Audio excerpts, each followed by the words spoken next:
So I want us first. Okay, now it's visible. Okay.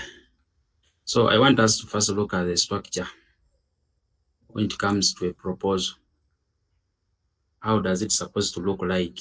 What are some of the contents for you to include in a proposal? So in summary,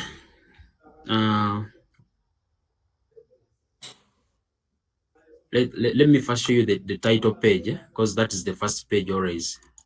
Let me first show you the first page, the title page. So here is the title page, whereby we need the title of the study. Then after stating the title of the study, we shall have the student name, the registration number, then also the supervisor's name, then also the statement. A research proposal submitted in partial fulfillment of the requirements for the award of, you put your program from Team University, then also you put the you put the date. This is how your first page or the title page should look like. This is how it should look like. So when we go to the structure of the proposal, one, we have what we call the preliminary pages. And these preliminary pages, they consist of, we have the title, this title page I have shown to you, this information, this information here. It is on the title page, that's the title page. That's how it should look like. Then after the title page, the next, the immediate page, I expect you to have an abstract. So this abstract, it is a summary of the, it is a summary of the background, yeah.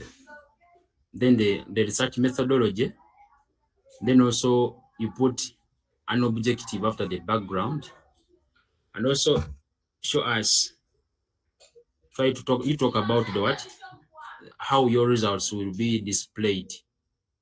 Maybe you can say the results, they will be displayed in tables, charts, you understand? Since you haven't come up with the what, the results, so you just say the result will be presented in charts, tables, or pie charts, as simple as that. But you should make sure that it doesn't go beyond 250 words. That is the abstract. Then after the abstract, we need to have a page for declaration. Then also a page where the supervisor will sign to approve your proposal.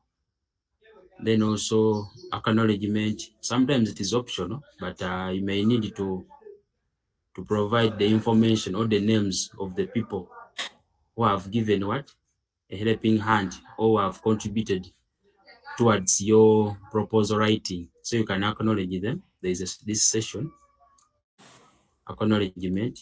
Then dedication. You can dedicate your proposal. You can say, I dedicate this proposal to my mother, to my friend, you understand, my wife, my family. So this is where you talk all that information from. Then another preliminary page, that is the table of contents. So table of contents, this one you generate it after writing your proposal. That's when you can generate this, and it is automatically generated in a Word document. Don't just sit down and start entering in the numbers manually. This one, it is run automatically. So we have list of figures in case you have any. Then also the abbreviations you've used, also need a list.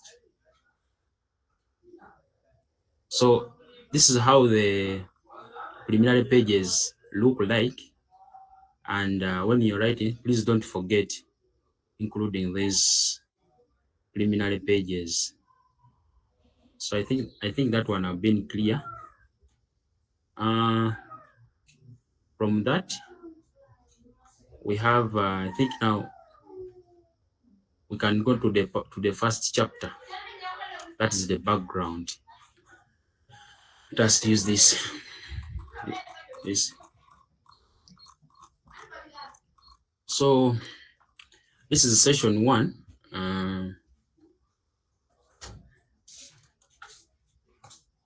This is information about research definition.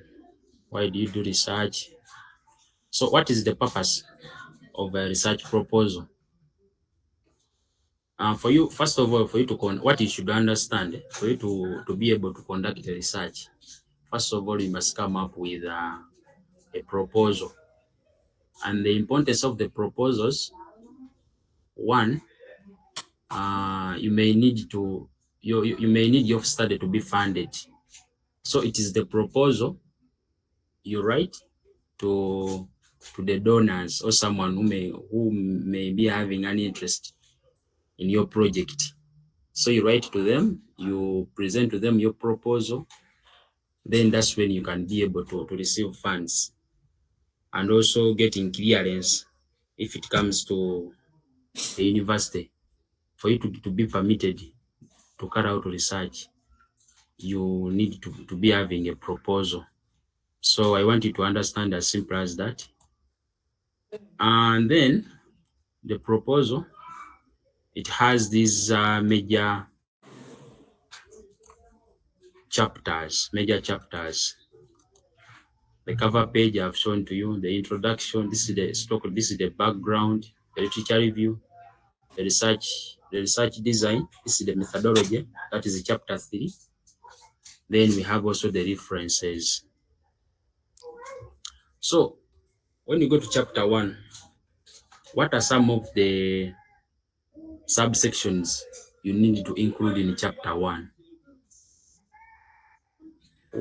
We have 1.0, that is the background. We need the background of your study topic or your project. We need the problem statement. Then we need the research questions, the research objectives, the general objective, then also the specific objectives. These ones, they are under 1.3. General objective and the specific objective, they are under 1.3. Then you have to justify. You have to give reasons why are you conducting that research, or why are you doing that. Why are you carrying out that that study? You give reasons. Then significance. Significance, you just talk about the outcomes or the importances of your study to the people, to the consumers, or to the participants. How will it be of good importance to them? So that is significance. For justification, you just give reasons why you're conducting that research. So sometimes some students, they confuse justification and significance, but they are different. For for for significance, you give the importances of your study to the participants or to the people who have participated in your research, or to the stakeholders. Then for justification, you give reasons why are you doing that research. Then also you have the conceptual framework. This conceptual framework only happens if you are doing a quantitative study. For qualitative study, we don't have conceptual framework. Then now we have the scope of study. The scope of the study. So this is how they have tried to explain for the background, description of the problem or subject matter. You define, then also you give us some statistics, starting from the global view to the local.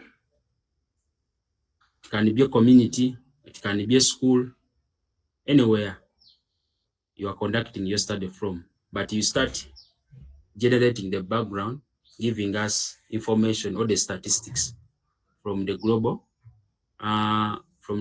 view. It is like, how can I call it? I think everyone knows a funnel. it is funnel shaped. From the broader perspective, that is the global, it comes to continental, or you can also talk about the sub-Saharan, regional, country, then also the local area where you can conducting your study from. So it goes on reducing. Then also you talk about any interventions, what is known about that, what about your study. Then you can also talk about something small on the weaknesses of the current knowledge. Then at the end, you give reasons why you think addressing the stated problem is important, or you put the purpose of the study. And the purpose of the study, sometimes we use the general objective at the end of the background. Yes, then from there, the next step is you giving us the problem statement. So here we normally consider 5 W's and 2 H. So what is the problem? That is the first question you should ask yourself. What is the problem? How big is the problem in terms of what? Magnitude. Here you can use statistics to reflect this. Then also, who is affected? You talk about the person who is being what? Affected by the problem. Then how are they affected? Mm? Then after that, what has been done? What are some of the interventions towards the problem? Then what is missing? That is the knowledge gap. What is missing? And what do you intend to do? So such all this information, you just give us a summary. In most cases, we consider a half a page. So make sure in your information in that a half a page, you talk about all this what? You try to answer all these questions in your problem statement. So 3-question approach. What is known about your study? What is missing that needs to be addressed? And why do you think it is important to address that gap? So this one can also guide you as you are coming up with your problem statement. But don't forget the last slide, the five what? 5 W's and the 2 H. Then after that, we got the conceptual framework. For the conceptual framework, let me explain it from here. For the conceptual framework, it's just a diagrammatic what? Representation or a summary of your, I can call it a figure. It is just a figure which will guide you to show the relationship between the variables. That is the dependent or the problem and the independent what? The independent variables. Now, like for this case, the problem was what? Depression, and it was our dependent variable. Then stress, sleep disorder, then trouble the adolescents. Yes, adolescents. This was the independent what? Variables. So in summary, it just shows us the relationship between the problem and the independent what? The independent variables. And it is always good for you to generate yours. Or if not that, you can adopt one from the internet, then you modify it. You get one model which is in line with your topic, then you use that model to come up with your conceptual framework. Then you do what? You try to modify it in line with your topic. So that's how a conceptual framework looks like. But for qualitative studies, no conceptual framework. You go and find out why. But for conceptual framework, we don't have conceptual frameworks. So we got the research questions. So as you're doing, last time you provided to me a lot of research questions. So you need to be able to ask yourself, why am I carrying out this research? So these are the questions you'll be able to do what? To ask yourself. So those are the research questions. And the research questions, they come from the what? From the objectives. And it is always advised not to go beyond three objectives, so that you can also have three research questions. That is a research question. Last time you guys provided to me this information, of which I was happy about it. So this is the research objectives. For research objectives, we consider two. We have the general or the broad objective. This one is normally generated from your topic. Then the specific ones, specific objectives. So these, they just describe what your research is trying to do, what to achieve. Those are the specific ones. Now here they have given us an example. They have said objective to describe the factors farmers take into account in making such decisions as whether to adopt a new technology or what to grow. So that is objective. That is objective one. Then also up to objective three. So those are just some of the, they were just showing you some of the examples which can guide what, which can guide you. These are church objectives. I've talked about it. Then also, when you're coming up with your objectives, ensure that they are smart, specific. They have to be specific, and they have to be measurable, achievable, relevant, and they can be able to be achieved in a specified what, time frame. So they have to be smart. Then this is the justification. This one I talked about it. The rationale for your research. Why are you conducting that research? Then for the significance, this one just the importance of your research.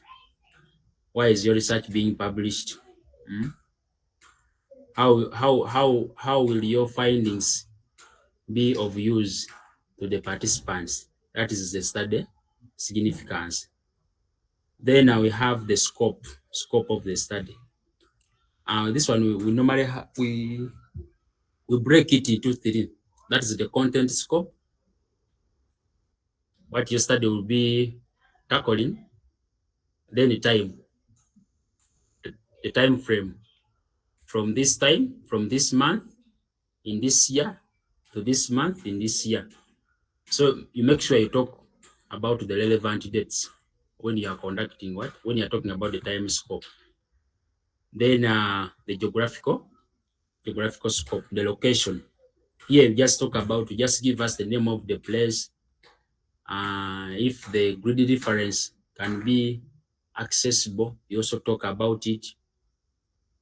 So in summary, this is how we expect your chapter one to look like.